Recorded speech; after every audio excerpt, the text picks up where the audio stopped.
मूकं करोति वाचालं पंगुम लंघयते गिरिम यत्कृपातमहं वंदे परमानंद माधवम। आज आदि शंकर का संक्षिप्त उनकी जो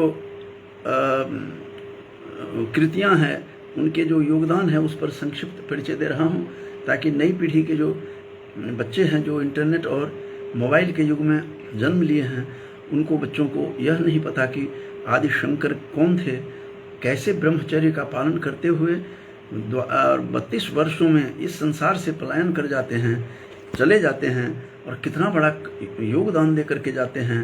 कहा जाता है कि 8 वर्षे चतुर्वेदी, 8 वर्षों के थे तो चारों वेदों को कंठ कर लिया था।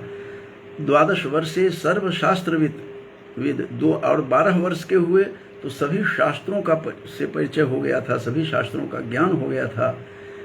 और 16 वर्षे कृतवान भाष्यम, 16 वर्षों की अवस्था में ही सभी भाष्य कर लिए थे, जितने भाष्य हैं उनके, चाहे वो भाष्य उपनिषदों का हो या ब्रह्म सूत्र की व्याख्या हो, गंभीर व्याख्या, या फिर श्रीमद् भगवद गीता का हो, ये कर चुके थे।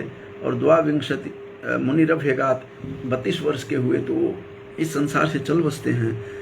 कोई कल्पना कर सकता है कि 8 वर्ष में चारों वेद को कंठ कर लेना यह कितना बड़ा परिश्रम रहा होगा। और इसलिए कहा जाता है कि भारतीय संस्कृति के और सनातन धर्म के पुरोधा हैं, आधार स्तंभ हैं।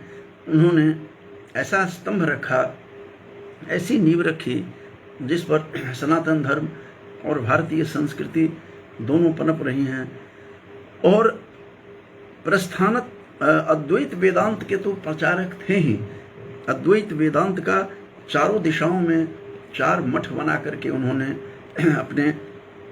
अपना डिमडिम घोष किया, अद्वैत वेदांत का प्रचार किया।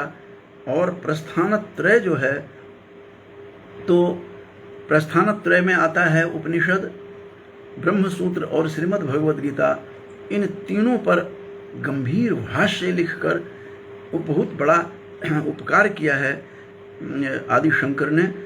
और आश्चर्य की बात तो यह है कि चारों मठों की तो स्थापना की, लेकिन कई बार हम लोग कहते हैं कि यह भाष्य पूर्ण नहीं है।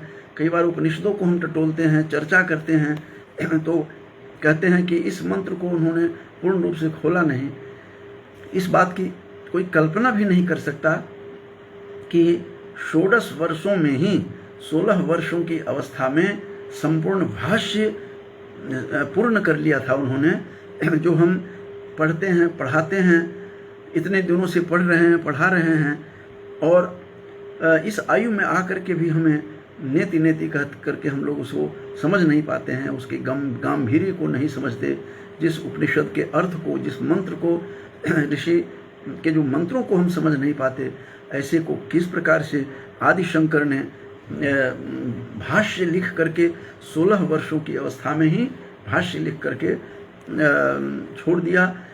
और उसके बाद प्रस्थानत्रयी जो है, जैसा कि बताया कि उपनिषद ब्रह्मसूत्र जो है, बादरायण का ब्रह्मसूत्र, उस ब्रह्मसूत्र की जो व्याख्या की, वेदांत परक व्याख्या की, और श्रीमद् भगवद गीता का गंभीर चिंतन कर, मनन कर, किस प्रकार से निचोड़ के रूप में उन्होंने व्याख्या की है, निश्चित रूप से द्रष्टव्य है, श्रोतव्य है और ध्यातव्य है। और उसके बाद भी बहुत सारी रचनाएं की। थोड़ी आयु में 32 वर्षों की आयु में चले जाते हैं, पूरे भारत के वर्ष की यात्रा करते हैं। विवेक चूड़ामणि जो उनका एक ग्रंथ है, वो अत्यंत महत्वपूर्ण है। आत्मबोध और भज गोविंदम लिख करके लोगों का कंठाभूषण बना हुआ है, भज गोविंदम मूढ़मते। और उन्होंने कहा है कि दिनमपि रजनी सायं प्रातः, दिन और रात होते रहते हैं। शिशिर बसंतो पुनः, ये बसंत ऋतुओं भी परिवर्तन होते हैं।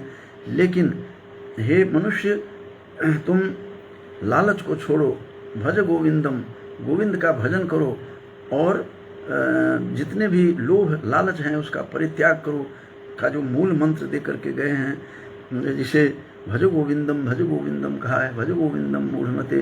कहते हैं भगवद गीता किंचित धीता, थोड़ा भी भगवद गीता का कोई अध्ययन कर ले, गंगा जल लव कणिका पीता, गंगा जल का एक बूंद भी पान कर ले तो गंगा जल लव कणिका पीता, सकृदपि ये न मुरारी समर्चा, सकृदपि एक बार भी कोई मुरारी का समर्चा कर ले उस योगेश्वर कृष्ण का, तो क्रियते तस्य यमेन न चर्चा, यम उसको नहीं ले जाने की चर्चा नहीं करता, अर्थात अकाल मृत्यु नहीं होती उस व्यक्ति की, उस जीवात्मा की। तो इस तरह की बात कह करके उसने गंभीर चिंतन किया उस विवेक चूड़ामणि में। तो उन्होंने कहा कि ब्रह्म सत्यम जगन मिथ्या, यह ब्रह्म जो है केवल मात्र सत्य है, यह जगत जो है यह मिथ्या रूप है, और जीवो ब्रह्म ही बना पर, जीव और ब्रह्म अपर नहीं है, जीव ब्रह्म ही है, जाने ही तुम्हें ही हो जाई।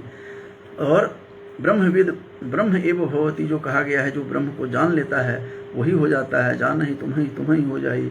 जो राम को जैसे समझ लेता है तो राममय हो जाता है, उस प्रकार से ब्रह्म सत्यम जगन मिथ्या जीवो ब्रह्म ही बना पर। और अनेन वेद्यम सत्शास्त्रम, और अनेन इस प्रकार से जो है वो कहते हैं यह सत्शास्त्र जो है अच्छे शास्त्र उसको जानना चाहिए। वेदांत डिमडिमः अनेन वेद्यम सत्शास्त्र मिति वेदांत डिमडिमः कह करके जो उन्होंने विवेक चूड़ामणि में किया है, और सन्यासी की जो परंपरा चलाई वह निश्चित रूप से अपूर्व है, विलक्षण है। ऐसे प्रस्थानत्रयी के व्याख्याकार, टीकाकार, भाष्यकार, और उसके बाद उन्होंने उपनिषदों का कितना उन्होंने गहन अध्ययन करके उपनिषदों की का पर भाष्य लिखा। ऐसे अपूर्व विद्वान और अद्वितीय आदि शंकराचार्य को कोटशः नमन करते हैं। ऐसे आदि शंकर थे, अद्वैत वेदांत के प्रचारक थे, चारों दिशाओं में 4 मठों की स्थापना की, और किस प्रकार से केरल में जन्म लेकर भारतवर्ष में भ्रमण करते रहे, घूमते रहे, डिम घोष किया।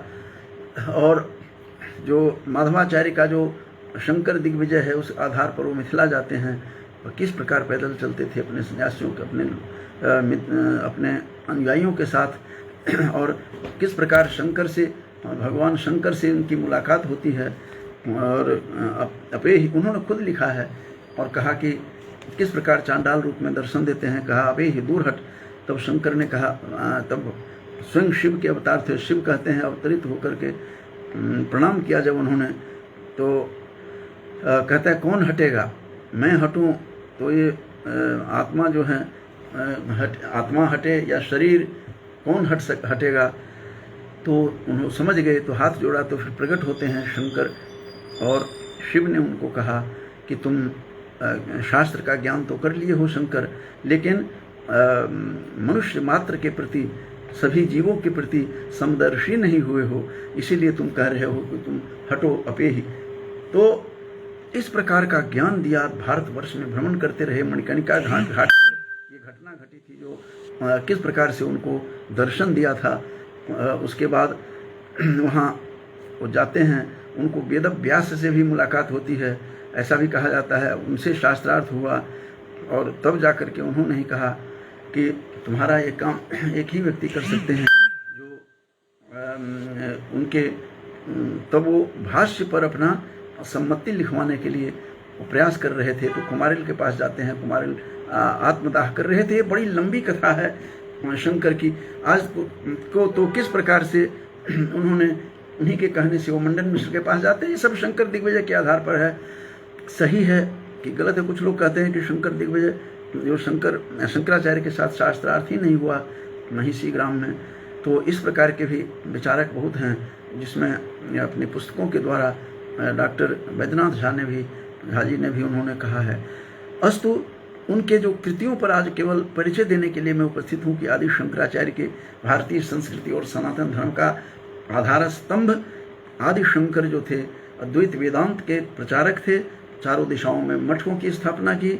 प्रस्थानत्रयी जिसको कहते हैं, प्रस्थानत्रयी में उपनिषद, ब्रह्मसूत्र और श्रीमद् भगवद गीता, ये तीनों सम्मिलित हैं। ये तीनों पर उन्होंने भाष्य लिखा। आत्म विवेक चूड़ामणि की रचना की, आत्मबोध और भज गोविंदम जिसका बताया था, उन्होंने कहा।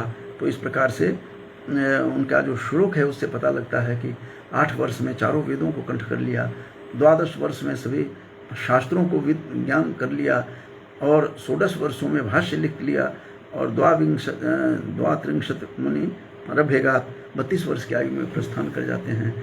प्रस्थानत्रयी लिखने वाले 32 वर्ष की आयु में प्रस्थान कर जाते हैं। या आज केवल परिचयात्मक, केवल आजकल की युवा पीढ़ियों के लिए देना आज मेरा इष्ट था। तो इन्हीं शब्दों के साथ अपने वाणी को विराम देता हूँ। जयतु भारतम, जयतु भारतीय संस्कृति ही। बहुत बहुत धन्यवाद।